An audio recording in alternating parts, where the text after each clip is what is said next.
Hey guys, welcome back to TogetherweR Thursdays. I apologize that it's so late. You can already hear the crickets, but it was just too dang hot to film earlier, and I was also really crashed out because of yesterday.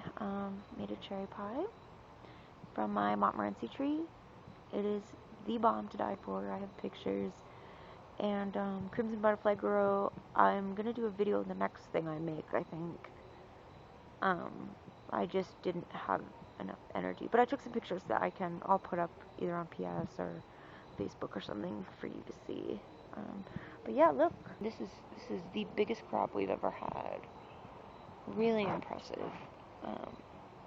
So I'll be making lots more stuff for sure. If you hear weird echoey music in the background, it's concert night in our little town. They bring in different artists, like local artists, to perform, and you can go sit out. It's free. It's like a summertime thing. 4th of July is kind of uneventful around here. We didn't have any fireworks because of the wildfires. I'm sure everyone's heard about the infamous Colorado wildfires this year. It's like unbelievably bad. The topic of this week is exercise and recovery. This is a really delicate issue, and if you don't have outside input, see if you can get it, because it is unfortunately very common to turn something meant to be helpful into an abused thing to further your ED pathology, and that's not good, obviously. So if you're in treatment, definitely talk to them and or your dietitian. If you don't have a team and you're working on this on your own, I think what Arc Drummer said about you really have to be honest with yourself whether you are using this as an ED behavior in order to lose weight or manipulate your situation in the context of your ED.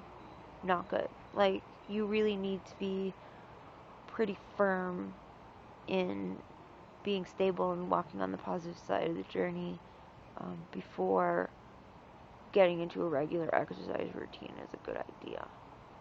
Especially if you're orthorexic or an exercise purger. It's a huge deal, and you need to be very careful, more so than just restrictors or BED-COE patients who have not become addicted to exercise and overdoing it, etc.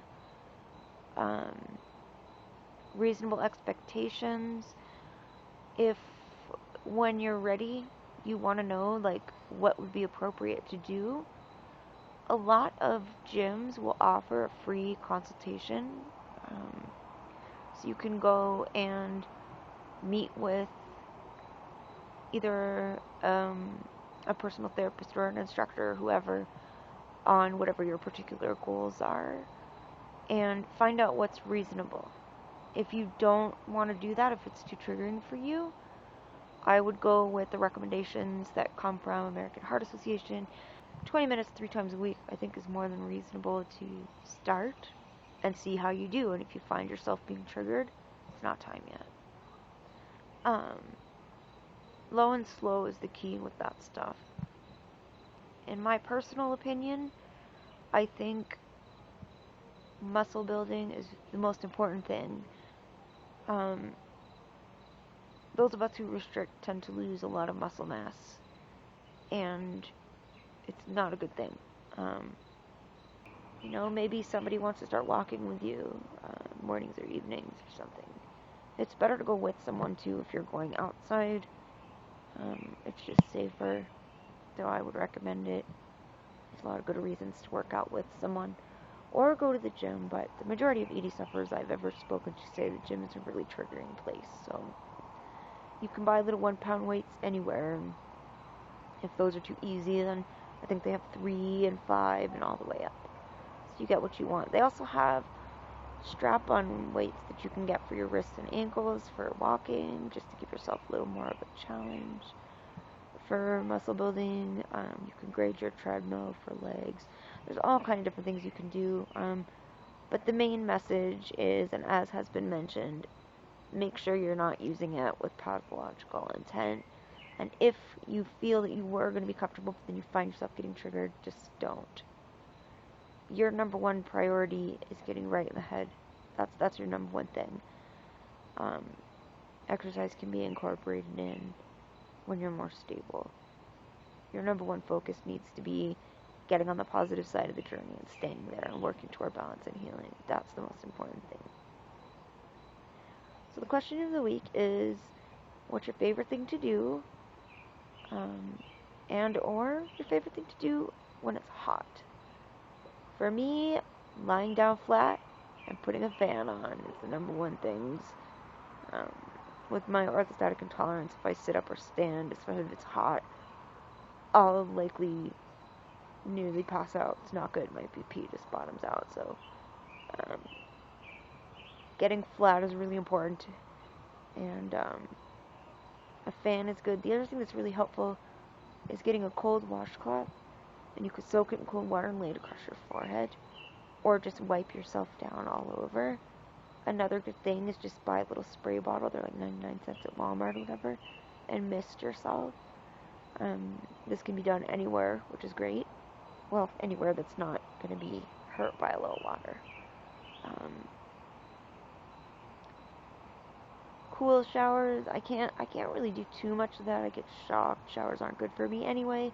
But definitely, things to cool down, obviously. My favorite thing to do otherwise, was it? Like, favorite thing to do in summer, I think? I'm trying to remember how it was worded. But, be outside as much as possible. This year, I've been having a lot of trouble with my autonomic nerve system abnormalities and stuff, so I'm not handling summer very well. The heat's just not... I used to love the heat, but... yeah, I'm really struggling with that these days. Alright, so it's getting dark and I'm getting eaten by mosquitoes, so I'm gonna go. But I hope this video was helpful, and if you're new to our channel and you have some questions and we haven't covered a topic, or if you're old to our channel and you have some questions and we haven't covered a topic, let us know, because, like I've said before and like others have said, sometimes it's hard to come up with new topics every week. So if you've got something you want to hear about, let us know. And to the person who commented on one of my videos with a request, I'm definitely, the next time it's my choice to pick a topic, I'm going to be sharing about yours, so you know who you are. Alright guys, much love and be well. Take care of yourselves. See you next week. Bye guys.